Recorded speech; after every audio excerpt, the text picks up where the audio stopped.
بسم الله الرحمن الرحيم.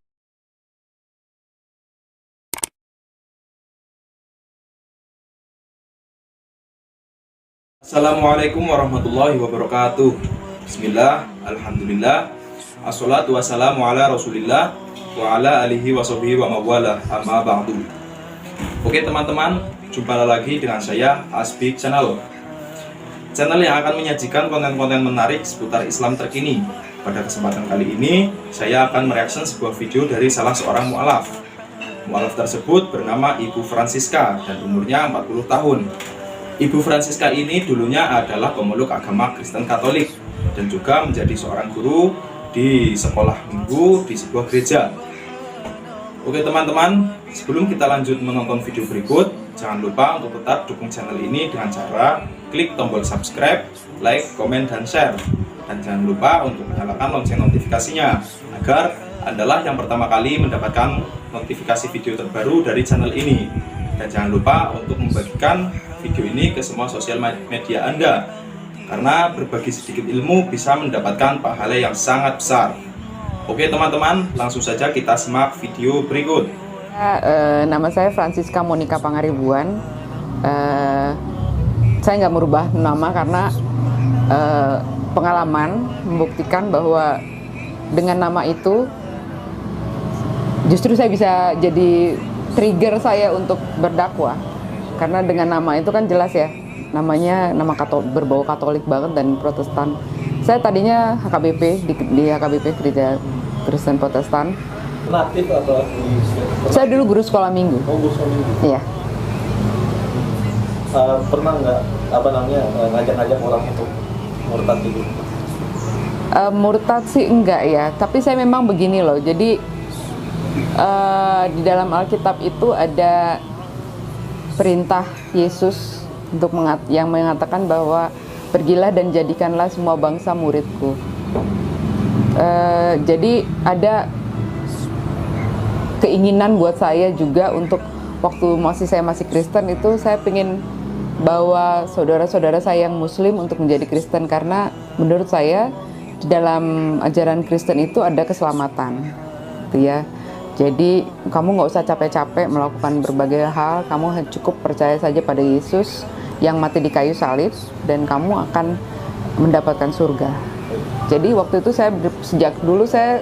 sejak saya mengerti kekristenan, saya tuh pengennya orang-orang semua masuk Kristen gitu, karena saya pikir kasihan kan ya, sayang ya, ditawarin surga kok pada nggak mau. Nah kemudian waktu saya tingkat 1 di kampus dulu, teman sekamar saya masuk Islam.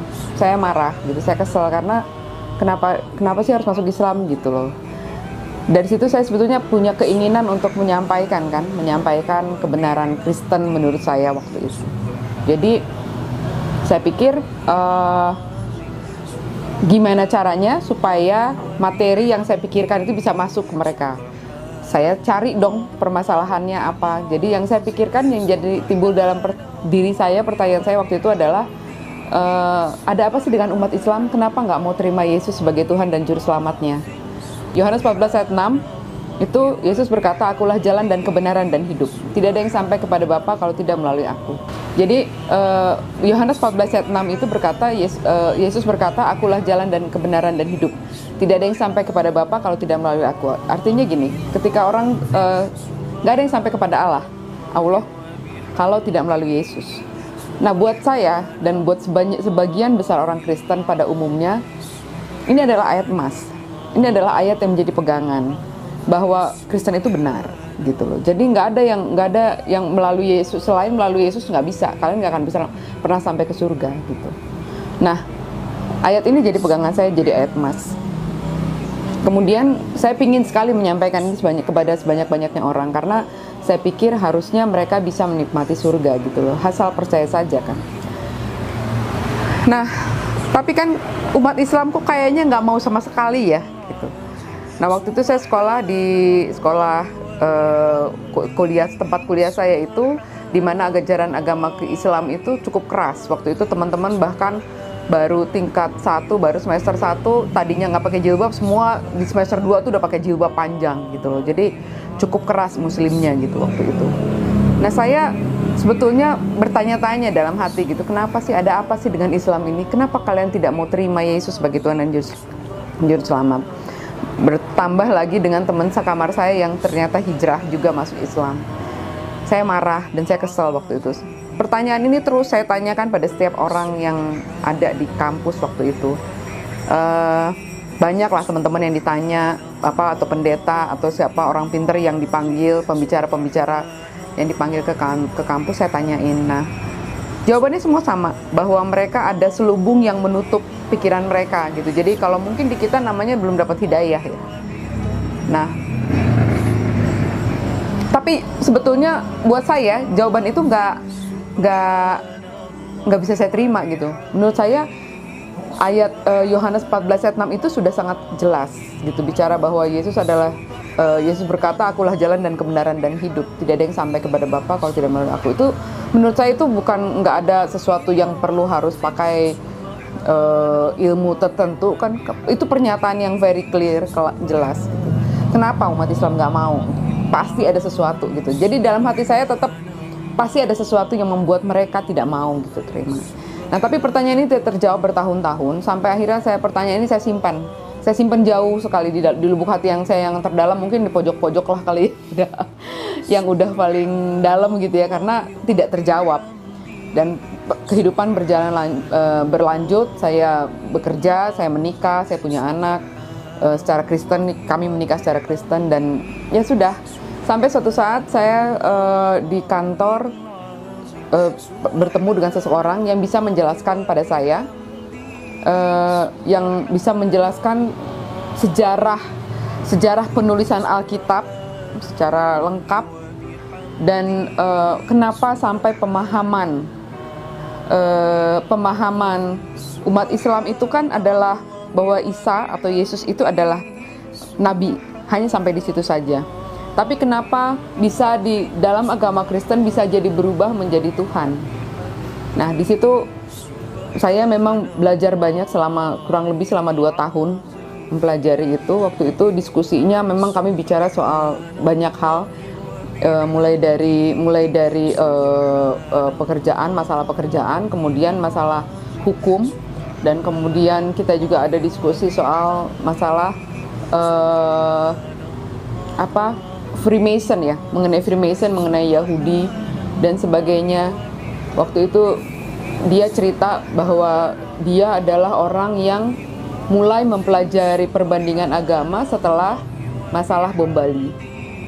Dia adalah Muslim, tapi dia Muslim dari lahir maksud saya, tapi dia mempelajari itu karena masalah bom Bali waktu itu. Sehingga akhirnya bicara soal Israel, bicara soal sejarah panjang Israel, dan yang mau tidak mau berakhir pada bicara soal Yesus yang akan datang, dia akan menjadi juru selamat di akhir zaman gitu.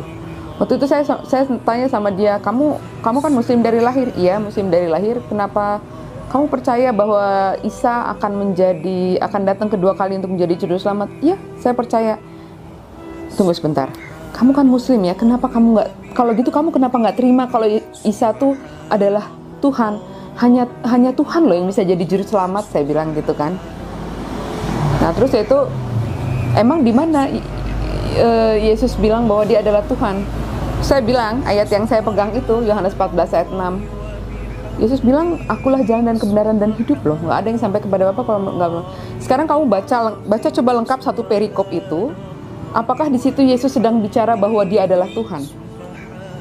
Itu saya baca lagi. Saya pelajari lagi betul. Dan ternyata saya akhirnya mengerti bahwa yang dia maksud di situ Yesus tidak sedang bicara bahwa dia adalah Tuhan. Dia sedang berbicara bahwa ketika kamu mau ibadah kamu itu sampai kepada Bapa, ibadahlah seperti saya, sebagaimana Yesus. Yesus bilang, akulah jalan dan kebenaran dan hidup. Jadi sebagaimana aku beribadah kepada Allah, begitulah kamu beribadah kepada Allah. Maka ibadah kamu akan sampai kepada Allah. Karena bicara soal ibadah itu kan bicara sampai kepada surga, kepada Allah, itu bukan berarti seperti berjalan fisik ya, bicara jalan fisik gitu, bahwa seperti kamu lihat peta gitu, bukan seperti itu. Biar bagaimanapun juga bicara soal surga itu bicara soal ibadah. Jadi sebagaimana aku beribadah, demikian pula kamu harus beribadah kepada Allah. Dan sebenarnya akhirnya saya mempelajari kembali ya Alkitab itu. Saya membaca lagi, benar juga yang dia bilang benar. Tapi saya belum yakin langsung di situ. Saya belajar 2 tahun untuk hal itu. Akhirnya saya baca lagi semuanya, satu persatu saya pelajari lagi. Saya seperti baru terbuka gitu loh. Jadi kayaknya selama ini kalau kita ngelihat gambar gajah tuh dua dimensi, sekarang saya melihatnya jadi 4 dimensi. Saya muter. Saya tahu bahwa gajah itu gendut. Dia nggak hanya besar, tapi dia gendut juga. Dia punya 2 kuping, bukan hanya sebelah kupingnya gitu. Jadi artinya saya bisa mempelajari, saya bisa melihat, mengerti isi Alkitab itu secara keseluruhan. Dia bilang kamu harus baca Alkitab itu secara keseluruhan, jangan sepotong-sepotong. Ketika kamu membacanya sepotong-sepotong, yaitu pemahaman kamu seperti itu.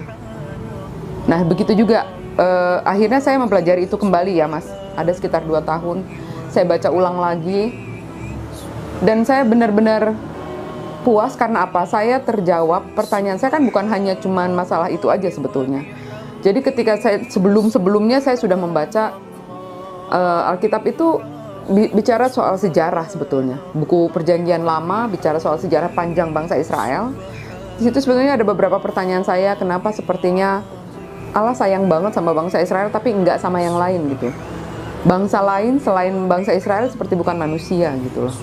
Nah, itu semua pertanyaan itu akhirnya terjawab satu persatu. Bagaimana Alkitab itu ditulis, bagaimana bisa ada perubahan dari bahasa Ibrani ke bahasa Yunani, sementara Yesus sendiri bicara pakai bahasa Aramaik, ya kan, bahasa Ibrani. Tapi kemudian kenapa kitab tertua yang ditemukan itu berbahasa Yunani? Gitu, Codex Sinaiticus, Codex Vaticanus itu kan kitab yang tertua yang ditemukan itu adalah dalam bahasa Yunani. Kenapa bahasa itu gitu? Kenapa bisa seperti itu?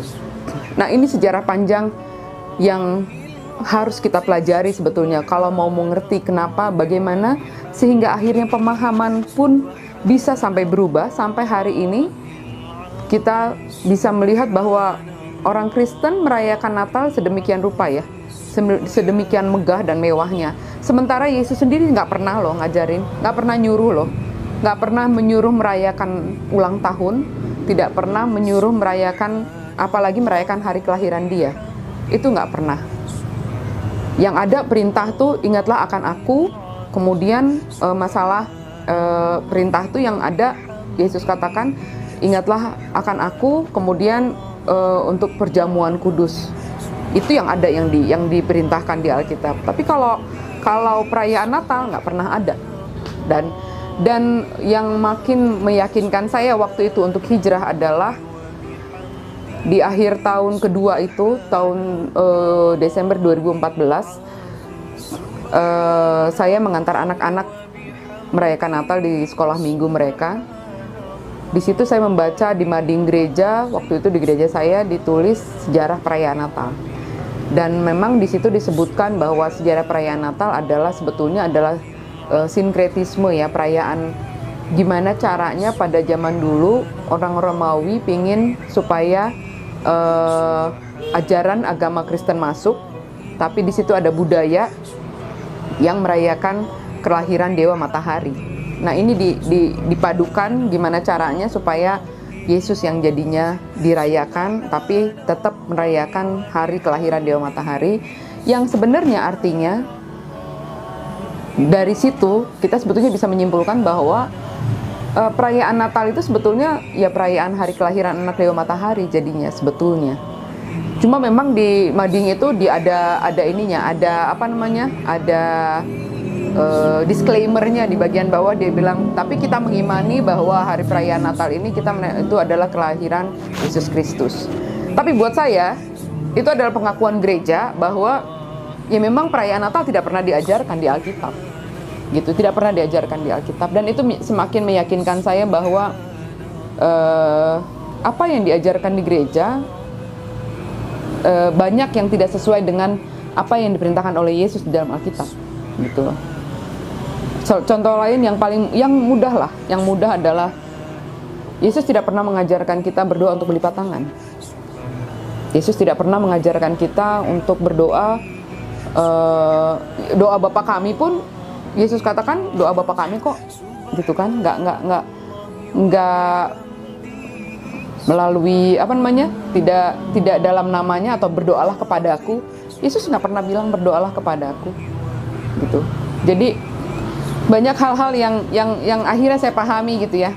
Dan di situ saya menyadari bahwa saya bisa saja duduk di gereja ini dengan tenang. Waktu itu ya pasti ada pergumulan ya, namanya orang mau masuk sudah beralih gitu pemikirannya, pemahaman sudah beralih. Saya berpikir saya bisa aja duduk di sini di gereja dengan tenang, pura-pura diem, nggak usah ikut nyanyi, nggak beriman. Yang penting semua senang, semua tenang. Tapi saya lihat ketiga anak saya.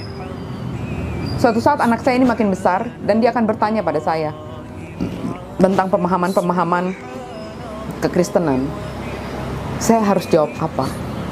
Itu yang membuat saya makin yakin bahwa saya nggak bisa begini terus, bahwa saya harus menyatakan iman saya, gitu. Jadi udah saya makin yakin bahwa saya harus melangkah ketika saya menyadari bahwa ternyata Yesus bukan Tuhan. Yesus sepenuhnya manusia sepenuhnya. Dia memang utusan Allah, dia memang. Jadi ya karena dia utusan Allah, ya sudah, untuk apa gitu? Untuk apa saya menyembah? Itu saya sedih sekali waktu bulan Januari, Februari. Saya pikir, ya Allah, saya nyembah siapa ya? Saya nyembah apa ya selama ini, gitu. Waktu itu umur saya hampir 40 tahun ya. Saya pikir hampir selama 40 tahun saya menyembah apa ya, gitu. Nah kemudian pada suatu hari saya udah gak kuat lagi. Waktu itu kami berdiskusi dengan teman saya, itu saya berdiskusi tentang puji-pujian kepada Allah. Itu seperti apa sih sebenarnya di Alkitab, gitu. Bahwa di Alkitab itu nggak ada disuruh memuji, menyembah Yesus, gitu, nggak ada. Nah puji-pujian yang sebenarnya itu seperti apa, gitu. Sudah makin bikin sedih, gitu loh. Sedih saya, ya Allah, saya selama ini nyembah apa ya, gitu. Sampai akhirnya waktu itu saya kondisinya kerja di KPP di Sunter. Saya naik motor tiap hari sampai ke Cawang, dari Cawang naik kereta, dari kereta naik motor lagi ke rumah. Itu di motor saya udah nggak tahan lagi, saya bilang, ya Allah, saya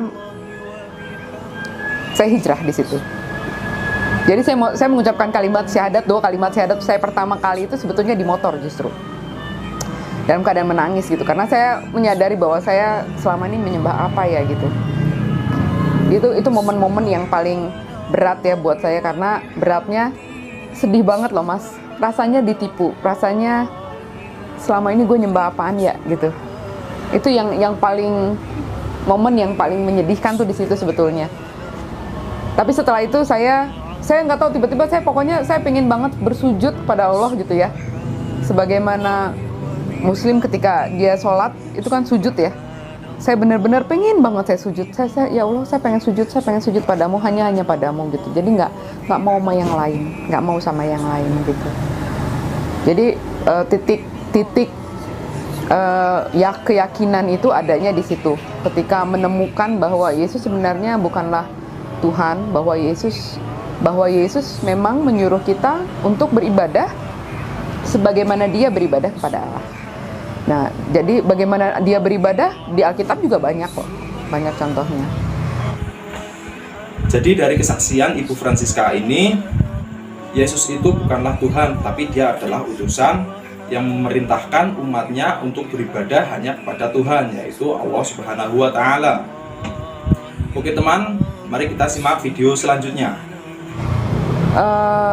Mungkin pertanyaan selanjutnya, kenapa harus Islam, gitu ya? Kenapa jadi Islam, gitu? Kenapa? Nah ternyata setelah saya hijrah, setelah saya hampir di belakang itu saya baru mengetahui bahwa hanya agama Islam yang menyembah Allah satu-satunya Tuhan. Yang meletakkan Allah sebagai Tuhan, satu-satunya Tuhan hanya di Islam. Tidak ada yang lain, tidak ada agama lainnya lagi. Itu sebabnya saya memilih untuk masuk Islam. Jadi Allah yang saya sembah itu benar-benar la ilaha illallah, tidak ada Tuhan selain Allah gitu. Dan yang paling mengagetkan adalah ketika saya pertama kali mencoba membaca Al-Quran. Ya sama seperti Bunda Irena, dan saya yakin pada umumnya semua orang yang tidak tahu, yang belum pernah baca Quran, pasti baca Quran dari belakang kan. Sama saya juga baca pertama kali Quran dari belakang. Dan saya waktu itu belum bisa baca Arab. Saya baca terjemahannya. Yang paling mengagetkan adalah ketika saya membaca Al-Ikhlas. Al-Ikhlas benar-benar jelas. Qul huwallahu ahad, katakanlah bahwa dia adalah Allah yang satu, tidak diperanakan dan tidak memperanakan. Itu ya. Nah, itu jelas-jelas menunjuk kepada kekristenan. Tidak menunjuk ke yang lain. Jelas-jelas kalau buat saya ya, karena saya memahami itu, karena memahami agama itu sebelumnya gitu. Jadi ya saya sekaget-kagetnya. Oh, jadi ini toh yang membuat mereka kenapa sama sekali tidak mau menerima Yesus sebagai Tuhan dan Juru Selamat. Di situ terjawab gitu loh.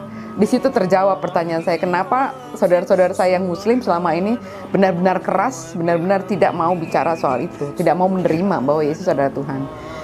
Makin kesini, makin belakangan saya sering baca sunnah bahwa hari malam Jumat itu kita baca Al-Kahfi ya. Nah, ketika saya membaca Al-Kahfi pun saya kaget juga. Al-Kahfi itu adalah surat yang di tengah-tengah ya, surat ke-18, tapi dia kalau kita buka begini, dia tuh ada di tengah-tengah gitu. Artinya dari awal ke tengah sampai ke belakang di Al-Kahfi kan justru dibilangkan mereka sama sekali tidak memahami hal itu gitu. Ketika mereka mengatakan bahwa Yesus adalah Isa itu adalah Tuhan, mereka tidak mengerti akan hal itu gitu. Janganlah kamu mengatakan hal itu gitu ya. Jadi buat saya akhirnya mengerti kenapa umat Islam sama sekali tidak mau menerima Yesus sebagai Tuhan dan Juru Selamat gitu loh. Sebagai Tuhannya ini yang bahaya itu di situ. Kenapa nggak mau terima sebagai Tuhannya? Karena jelas-jelas memang perintahnya Allah ya memang mengatakan bersaksi bahwa Yesus bukan Tuhan, bahwa Yesus adalah utusannya gitu loh. Dan itu clear, very clear gitu. Jadi setelah saya memahami hal itu ya sudah, saya makin yakin untuk tetap melangkah di dalam agama Islam gitu. Pengalaman sulit ketika sudah masuk Islam ya seperti biasa, secara pada umumnya setiap keluarga kan kaget ya. Pasti kaget kok tiba-tiba kamu masuk Islam. Sementara sebetulnya harusnya sih kalau menurut saya mereka nggak usah kaget harusnya, karena gini, karena saya pernah ketahuan baca beberapa buku yang waktu itu ibu saya sampai bilang, kamu ngapain baca buku begituan, nanti kamu pusing sendiri gitu. Jadi jangan baca buku-buku yang tentang Islam atau tentang Freemason, tentang Yahudi apa segala macam. Kamu pusing sendiri nanti katanya gitu. Oh iya. Tapi saya udah keburu tanggung kan waktu itu. Jadi saya ya akhirnya diam-diam saya tahu kalau saya terusin dan keluarga tahu, terutama suami waktu itu tahu, dia berapa kali juga nanya, emang kamu ngerti gitu. Jadi saya justru kesel ya digituin ya. Ya justru saya pengen tahu gitu. Saya udah setengah tahu gitu kan ya. Kita kan penasaran ya. Nah, saat yang terberat ketika mereka tiba-tiba tahu, ya panik, marah biasa ya. Wajar keluarga marah. Dan ya saya di sidang di tengah keluarga semua, terus mereka nangis gitu ya, seolah-olah saya mati, seolah-olah ya memang buat mereka ya itu mati ya, karena saya akhirnya memilih jalan yang lain kan. Ya mereka nangis gitu kan, melihat mereka nangis tuh saya ya biar gimana juga, kita ngeliat keluarga kita nangis kan kita juga sedih ya. Karena di sini justru sedihnya gini, sebetulnya ketika saya hijrah itu saya nggak takut dengan keluarga saya.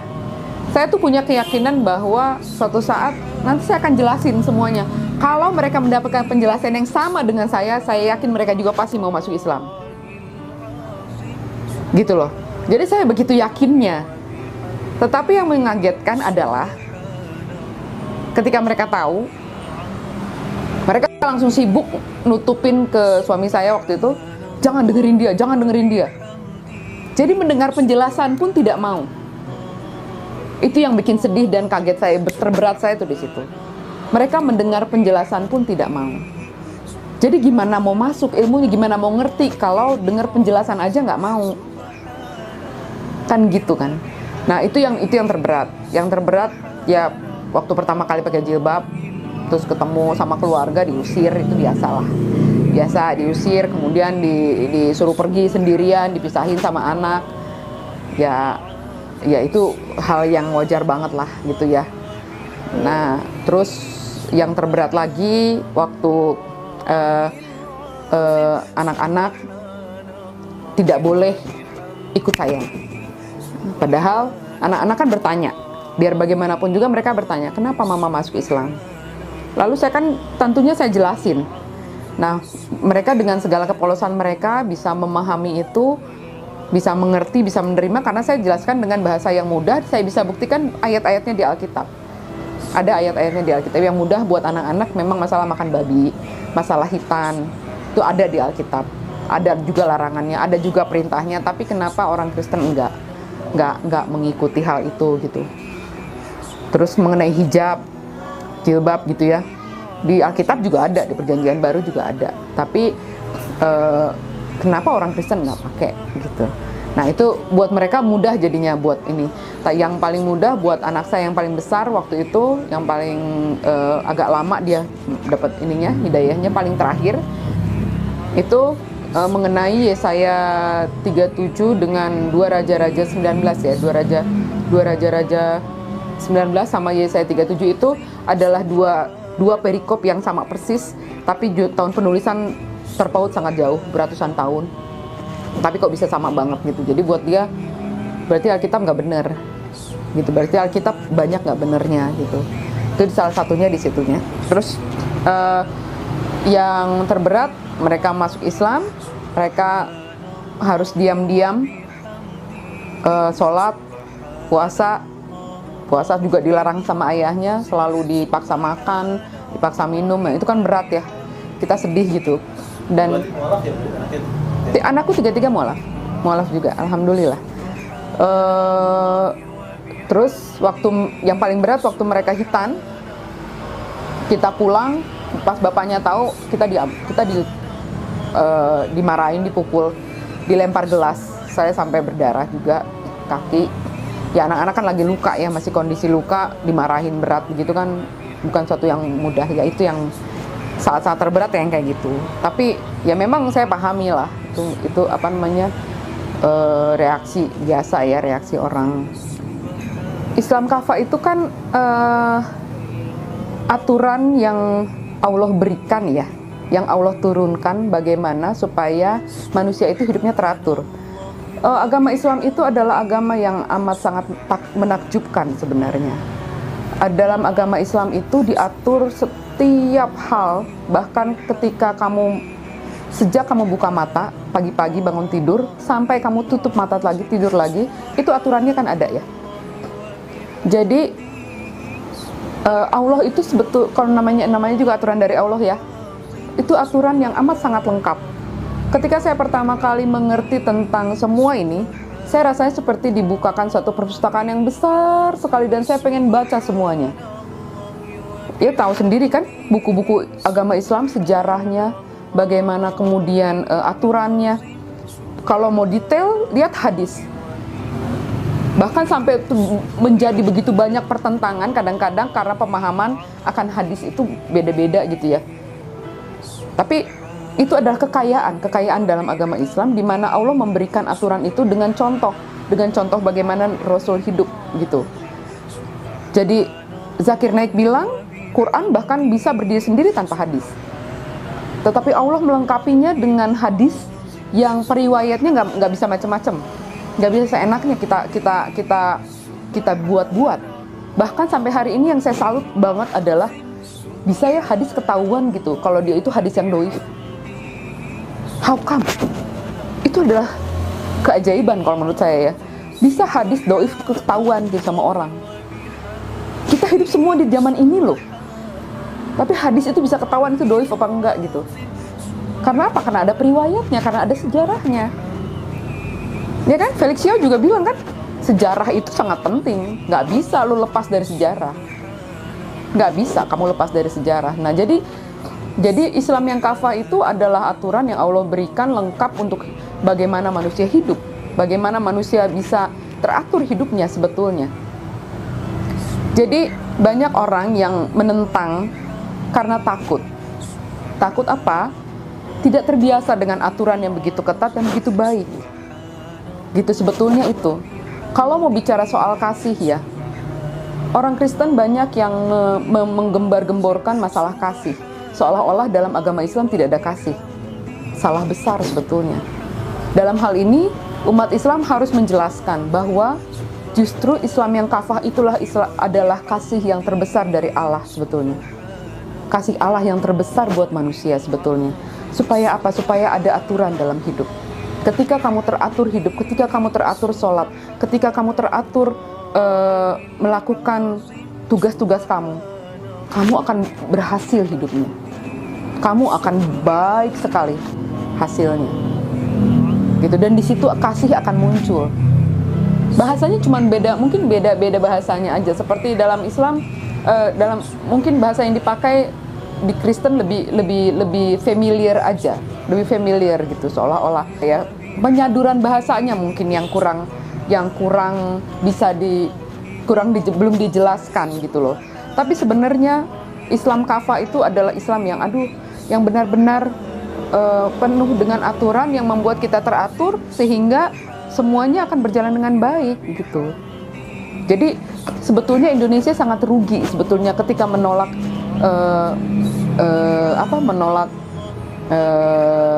aturan Islam itu sebetulnya rugi sebetulnya. Karena apa? Karena sebetulnya secara hukum sebetulnya menyadur semuanya dari aturan Islam kok. Hukum waris, hukum apa segala macam semua adanya di Al-Qur'an kok. Gitu loh. Jadi sebetulnya ya kesempurnaan Allah itu terlihat jelas kok dalam Islam. Jadi memang kita harus hidup sebagai Islam yang kafah sebetulnya. Sebagai muslim kan kita wajib ya menyampaikan walau hanya satu ayat. Ya, harus menyampaikan gitu loh. Dan kita pasti ketika kamu merasa bahwa ada sesuatu yang kamu miliki yang baru, ilmu yang kamu miliki, selain pertama kita memang akan diminta pertanggungjawabannya dalam nanti kan kita akan diminta pertanggungjawaban harta kita, usia kita, ilmu kita, ya kan? Ada 4 kalau nggak salah itu. Satu lagi apa bang? Tubuh. Itu kan itu akan diminta pertanggungjawabannya. Nah, ilmu ini adalah salah satu yang harus kita sampaikan. Kalau nggak boleh kita punya ilmu terus itu kita diam aja ngejogrok sendiri, terus kita sendiri yang pinter, terus orang-orang pada nggak tahu, nggak boleh, itu justru salah besar. Jadi kita memang harus berdakwah, bagaimanapun caranya ya. Tidak melulu berdakwah itu tidak melulu harus melalui bicara di YouTube, nggak perlu, nggak seperti itu kok, nggak selalu harus seperti itu. Bisa, kalau bisa seperti itu alhamdulillah, ya kan, seperti mengaji cerdas. Kan bagus sekali ya ini untuk sebagai media dakwah. Nah tapi dalam kehidupan kita sehari-hari alhamdulillah yang tadi saya katakan, dengan nama saya ketika orang mau bertemu dengan saya, ketika baca namanya itu mereka pikir oh ini orang Kristen nih, orang Kristen Batak udah jelas pakai marga, ya kan. Begitu ketemu katanya orangnya pakai jilbab panjang, mereka saya kira ibu tadinya orang Kristen begitu ya, pasti selalu begitu saya. Nah dari situ saya bisa mulai cerita bahwa saya adalah mualaf. Ya saya mualaf. Kenapa saya mualaf? Saya cerita semuanya. Seperti tadi lah saya ceritain. Jadi apabila umat Kristen memahami Alkitab secara keseluruhan, pasti mereka akan segera hijrah untuk memeluk agama Islam. Karena Islamlah agama yang hak, agama yang diridhoi oleh Allah Subhanahu wa taala. Oke teman-teman, mari kita simak video selanjutnya. Saya yang langsung untuk saya bimbing syahadat memang belum ada yang langsung, tapi alhamdulillah di beberapa lingkungan saya tahu bahwa banyak yang tadinya nggak pakai jilbab jadi pakai jilbab, tadinya nggak sholat jadi sholat, tadinya nggak rajin baca Quran jadi rajin baca Quran. Karena apa? Mereka malu. Karena mereka malu. Ya di lingkungan saya, di kantor, di mana gitu, banyak saya tahu mereka walaupun dalam diam mereka ada jadinya seperti gila ya, dia aja mau gitu loh. Nah gitu ya, alhamdulillah ya, buat saya itu sudah merupakan dakwah ya, saya sudah menyampaikan apa yang ada yang bisa saya sampaikan gitu loh. Kalau untuk mualaf yang baru ya, mualaf sampai kapanpun kita harus belajar, jangan mau tenggelam dalam euforia menjadi mualaf. Ketika kita menjadi mualaf baru, memang banyak orang yang menyanjung, mengeluh-elukan gitu, tapi tidak boleh lengah dengan hal itu. Tetap kita harus belajar. Dalam agama Islam itu ada ilmu yang amat sangat besar, ilmu yang amat sangat luas yang harus kita pelajari. Banyak hal yang harus kita sampaikan kembali kepada saudara-saudara kita yang belum mengerti akan kebenaran Islam. Jadi kalau kita tidak punya ilmunya, kita nggak akan bisa menyampaikan hal itu pada orang lain. Kemudian jangan lupa bahwa Allah sendiri yang berjanji pada setiap orang yang beriman, menyatakan imannya kepada Allah, Allah akan menguji dengan sedikit ketakutan, dengan sedikit kemiskinan, dengan sedikit kelaparan.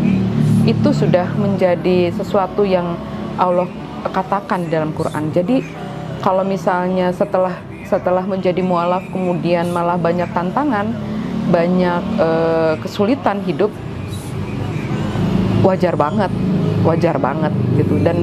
Dan nggak perlu takut dengan hal itu, justru minta janjinya Allah bahwa Allah tidak akan membiarkan, bahwa Allah sekarang yang kita sembah adalah Allah yang hidup, bahwa yang kita sembah sekarang adalah Allah yang tidak akan pernah meninggalkan kita, yang kursinya langit dan bumi. Jadi kenapa harus takut dengan semua itu gitu. Jadi kembalikan lagi semua masalahmu kepada Allah, gelar sejadahnya, sholat yang banyak, kembalikan pada Allah. Setiap masalah yang kita dihadapi ya udah kembalikan lagi gitu. Nggak ada gunanya kita bicara sama manusia, siapapun, seorang pun manusia, nggak ada gunanya. Kita hanya bisa bicara sama Allah. Minta pada sholat tahajudmu, minta pada saat sholat wajibmu, setiap saat minta sama Allah. Oh iya, satu lagi, jangan pernah berpikir bahwa agama Islam, dalam Islam hanya berdoa ketika sholat. Kita bisa berdoa setiap saat. Kita bisa berdoa setiap saat. Kita bisa minta sama Allah setiap saat. Kita tinggal menyebutkan aja.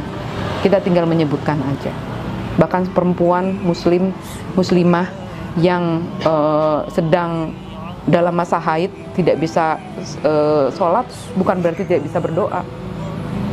Bisa berdoa, tetap bisa berdoa, karena Allah Maha mendengar. Setiap saat kita bisa. Untuk yang muslim yang memang sudah dari lahir, alhamdulillah bahwa kalian sudah merasakan indahnya Islam sejak kalian lahir. Tapi jangan salah, ilmunya tetap harus dipelajari. Jadi rugi kalau nggak belajar. Saya menyesal, tapi nggak bisa juga ya, memang itu udah jalan hidup saya ya. Saya baru umur 40 tahun, saya baru bisa membaca dan mempelajari betapa indahnya Islam. Tapi untuk saudara-saudara saya semua yang memang muslim sejak lahir, kalau memang sekarang belum bisa baca Quran, harus bisa. Kalau belum tahu sejarahnya, sejarah indahnya, dari sekarang coba ayo pelajari. Supaya kita bisa bicara yang benar, bisa menyampaikan yang benar.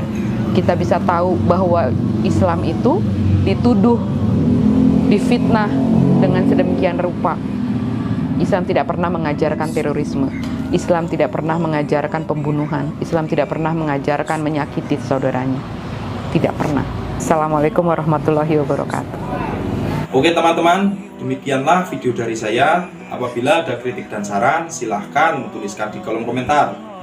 Dan sekali lagi jangan lupa klik tombol subscribe, like, komen, dan share.